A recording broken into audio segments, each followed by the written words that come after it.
je pense que déjà, ce qui nous rapproche, c'est le milieu du spectacle.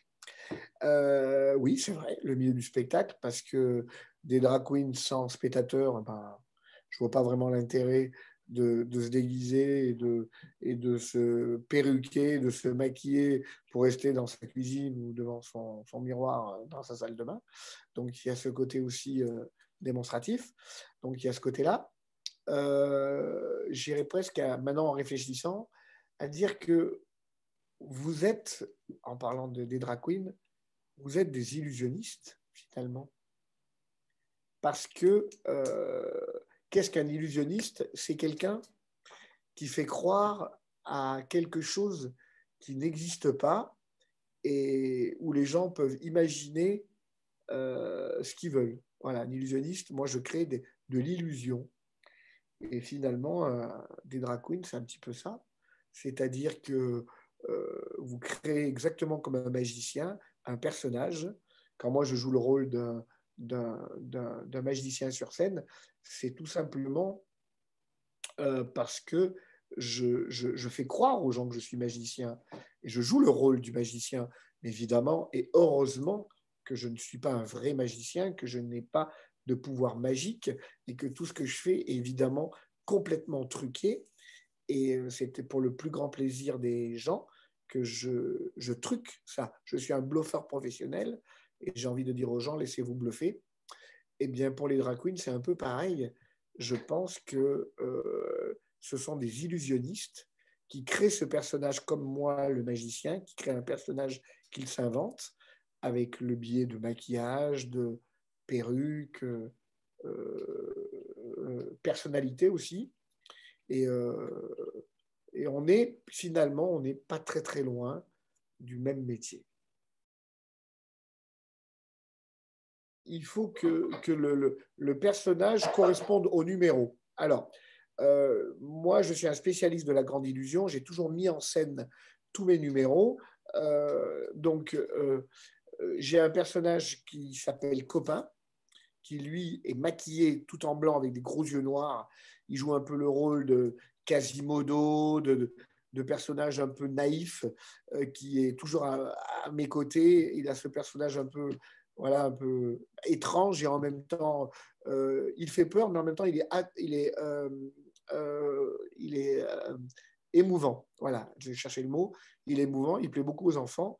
Une drag queen qui pourrait être intégrée, il faut que ça soit justifié. Voilà, une drag queen pour rien, je ne pense pas que ça soit intéressant parce que les gens vont se dire bah, pourquoi il a mis un mec déguisé en nana alors qu'il aurait pu prendre des belles filles, voilà, pour que ils ne comprennent pas. Donc, si c'est justifié, oui. C'est-à-dire, dans une mise en scène, la transformation de peut-être, on pourrait imaginer un jour un tour de magie avec quand je me transforme en Dracula ou quand je transforme mes partenaires en quelque chose où elles passent d'un endroit à un autre. On pourrait imaginer alors avec un trucage, peut-être avec une doublure ou quoi, un personnage derrière un miroir qui se transforme et ça devient une drag queen. Et là, ça pourrait faire un tour de magie. Il faut que ça soit justifié, en fait. Voilà. Et moi, comme je vous l'ai dit tout à l'heure, je suis un spécialiste de la grande illusion. La grande illusion, c'est exactement comme dans la peinture, la fresque. Il y a la miniature, ceux qui arrivent à peindre des petits paysages sur des œufs, et ça s'appelle du close-up en magie. Et la grande illusion, c'est ce que fait David Copperfield, Siegfried et Roy. Moi, c'est du grand, grand spectacle. C'est-à-dire qu'il faut une scène, ça comporte tout ce qui peut être apparition, disparition, transformation. Je peux faire apparaître un hélicoptère sur scène, une locomotive. C'est des numéros à grande mise en scène, lévitation, la fille coupée en deux, tout ce genre de numéros. Bien. Quand on m'avait proposé ça, ça fait déjà un moment qu'on me l'a proposé, j'étais complètement opposé parce que je me suis dit non, c'est pas à moi à m'adapter au Covid, c'est aux spécialistes à faire disparaître le Covid, c'est eux les magiciens, et moi, je reste sur ma scène. Un spectacle de magie, de grande illusion, ça se voit sur scène. Éventuellement à la télévision, comme je l'ai fait pendant 20 ans chez Patrick Sébastien, mais en aucun cas derrière un ordinateur. Ça serait un peu galvauder le produit, on va dire. Alors par contre, il y a des magiciens qui le font très très bien. Ceux qui font du close-up, alors là, la porte est ouverte parce que ils ont l'inconvénient de faire des numéros sur une grande scène parce que le public ne voit pas ce qu'ils font. Donc c'est souvent repris avec des caméras et retransmis sur des écrans. Là, pour eux, c'est parfait parce que pour une fois, ils peuvent travailler devant un écran et ils peuvent montrer un objet de très très près. Voilà, exactement comme cette paire de lunettes. Ils peuvent la faire disparaître, voilà, ou faire ce qu'ils veulent. Ça se voit, voilà. Moi, pour arriver à faire apparaître ma locomotive, voilà. Donc, ça ne correspondait pas. Et là où j'ai adhéré, c'est quand un magicien qui habite à Londres, qui s'appelle Étienne Pradier, il m'a proposé, il m'a dit, mais Dany, on pourrait faire un streaming. J'ai dit, mais non, moi, ça ne marche pas. Ah, il m'a dit, oui, mais toi, ça marche parce que tu as une salle. Et on peut retransmettre ton spectacle sur ta scène. Alors, je fais venir une équipe de télévision professionnelle. Ils vont filmer le spectacle, le numéro sur ma scène. Et là, on va le voir en direct. C'est-à-dire qu'au même titre que les spectateurs qui sont dans la salle. Et donc, il a eu cette idée-là. On s'est mis avec 4 magiciens, donc à Étienne Pradier qui est à Londres, Antonio, le magicien qui a gagné La France a un incroyable talent, qui lui est à Paris, Éric Leblond qui lui est à Nice. C'est un magicien extraordinaire qui manipule, qui fait du stand-up magique très comique. Et puis moi qui suis à Valence, quoi, à côté de Valence, dans ma salle avec mes grandes illusions.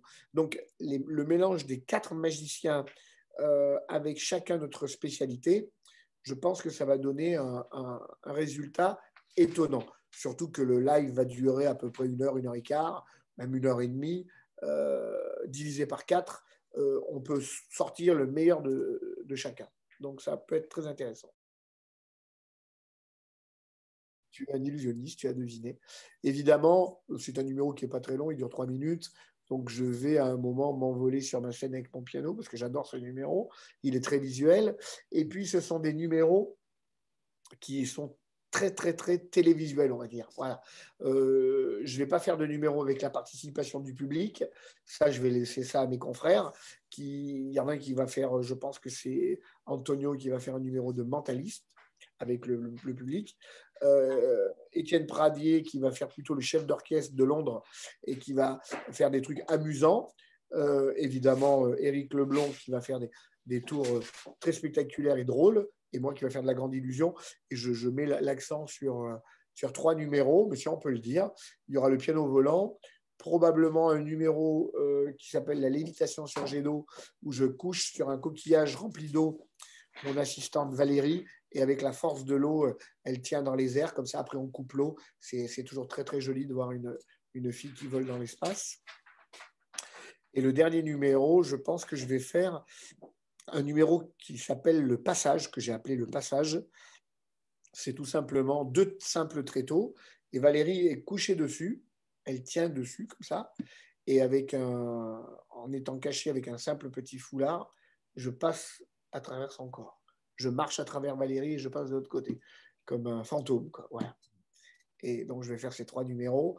Mais surtout, je vais faire découvrir, et c'est ça qui va être très intéressant, plus que je pense que les numéros, parce que les numéros, on peut voir beaucoup de choses sur TikTok, sur YouTube, Instagram. On peut voir beaucoup de choses sur moi. C'est surtout faire découvrir en live ma salle. Voilà.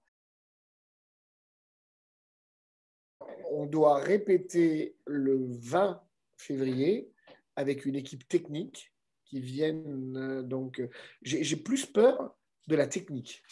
Plus peur de la technique parce que moi, je suis dans un tout petit village de la Drôme, à côté de Romans, et on n'a pas le Wi-Fi. On n'a pas le Wi-Fi. Si, on a le Wi-Fi, mais on n'a pas un bon débit. Donc, je fais venir une équipe professionnelle qui vont mettre des antennes reliées par des satellites et tout, parce que c'est quand même, il faut une bonne diffusion dans la salle. J'ai peur qu'à un moment, il y ait une coupure ou quelque chose comme ça, quoi. Voilà. Sinon, les numéros en eux-mêmes, Ça ne m'inquiète pas trop. Je joue à domicile, hein, donc il n'y a pas de souci. La scène, je la connais par cœur. Les numéros, ils sont déjà installés. Je les connais aussi par cœur. J'aurais l'impression de faire une répétition générale sans public, ce qui m'arrive très souvent. Pas du tout, parce que j'en parle souvent à mes copains et souvent on me pose la question, un artiste, pour qu'il crée quelque chose de beau, de positif, il faut qu'il soit bien. On ne crée pas quand on n'est pas bien. On ne crée pas. On tourne en rond. Moi, je suis comme beaucoup d'artistes, je peux créer des miracles, mais dans l'urgence. Pourquoi ça a fonctionné chez Patrick Sébastien? Tout simplement parce que j'avais que un mois pour créer un numéro de A à Z. C'est-à-dire trouver l'idée, trouver le trucage, trouver la mise en scène, fabriquer les décors, fabriquer le matériel, qui était très compliqué, fabriquer la musique, parce que c'est un copain d'Anne Berne et moi, on fabrique la musique, on crée la musique, et répéter. Et tout ça, c'était concentré en un mois. C'est-à-dire que là, on ne comptait pas les jours, on comptait les minutes. Et très souvent, les gens ne le savent pas, mais le matériel séché, la peinture séchée dans le camion. C'est un travail colossal de monter, de créer un numéro de grande illusion en moins d'un mois. Et quand je finissais l'enregistrement, le lendemain, je rentrais en TGV chez moi, et dans le train, je disais, qu'est-ce que je vais pouvoir faire le mois prochain? Donc, mais j'avais cette fameuse carotte de savoir que tous les mois, je devais créer un truc, que là, dans cette période de Covid, on n'a plus de carotte. Pourquoi? Parce qu'on n'a plus, on ne peut pas se projeter. Si demain, on sait que le Covid disparaît le 1er septembre, par exemple, on se met tous au boulot et on est tous prêts le 1er septembre. Parce qu'on a envie d'être prêts. Là, on a envie de rien du tout, on ne sait pas. J'ai plein de projets. Alors, j'ai un autre projet qui est très intéressant. J'ai un streaming aussi à faire le 28 mars. Alors là, ça n'a rien à voir avec le 3 et 4 et 5 avec les magiciens. C'est un streaming, on va dire, plutôt grand public, où une équipe de professionnels, c'est ceux qui ont enregistré Les Vieilles Canailles et qui l'ont retransmis au cinéma, qui ont enregistré le concert de Mylène Farmer et qui l'ont enregistré et qui l'ont diffusé au cinéma. C'est la même équipe, donc c'est du très lourd. Ils viennent avec 2 quarts de régie, une vingtaine de personnes, et ça fait 30 avec notre équipe. Et là, ils filment carrément le show complet. Le show Rétro Temporis qui n'a jamais été capté. Ça joue le 28 mars. Et là, ça va être retransmis. Alors, pareil, sur les ordinateurs. Si en ordinateur, on le branche sur la télé, c'est retransmis à la télé. Et il y aura aussi ce côté interactif avec les gens parce que ça va être en direct. Et là, c'est le show complet. Show complet, 1h30 de spectacle, Rétro Temporis. Le producteur en a marre, comme moi, de reprogrammer, reporter, reprogrammer, reporter. Donc, il arrête tout et la tournée reprendra en février 2022. J'ai monté une tournée qui s'appelle Tic Tac, qui est le spectacle qui raconte l'histoire de ma vie, en fait. C'est l'histoire d'un jeune gamin qui s'appelle Danny Larry, qui a 8 ans et qui rêve un jour de devenir illusionniste, magicien. Et je raconte ça. Voilà. Et dans tout ce spectacle qui dure 2 heures, je montre des extraits de ma vie. Il y a beaucoup de vidéos, beaucoup de choses inédites que les gens n'ont jamais vues. Par exemple, voilà, les gens ne savent pas que j'étais le voisin du général de Gaulle, que mon père était le menuisier du général de Gaulle, et que j'ai travaillé pendant 13 ans pour Johnny Hallyday, que j'ai fait des choses pour lui. Donc, il y a plein de vidéos, plein d'anecdotes, plein de petites choses très croustillantes. Et à la fin du spectacle, c'est la partie la plus émouvante. Il n'y a pas un soir où je n'avais pas les larmes aux yeux. Je transmets à mon fils Albert, qui a 28 ans, ma baguette magique, ma montre, celle-là. Là. Je lui transmets ma montre, la montre de Robert Houdin. je lui transmets mon savoir et je lui dis, vas-y mon fils, c'est à toi de jouer. Et c'est lui qui termine le spectacle. Et moi, je sors de scène. Voilà. Donc, c'est une espèce de transmission, de passation de pouvoir, on va dire. C'est pas mon dernier spectacle, mais c'est probablement celui qui va clôturer, je pense, une belle carrière. J'ai monté 5 très grands spectacles, des comédies magicales, comme je les appelle. J'ai fait 3 fois le tour du monde. J'ai travaillé avec les plus grandes stars de la planète. La finalité, j'ai construit ma propre salle de spectacle. Aujourd'hui, je pense qu'il n'y a pas beaucoup d'artistes, que ce soit dans le monde du cinéma, du théâtre, de la chanson, qui ont leur propre théâtre. Et en plus, quand je dis propre théâtre, c'est plus qu'un théâtre, hein, c'est un zénith. Oui. Donc, j'explique tout ça dans ce spectacle.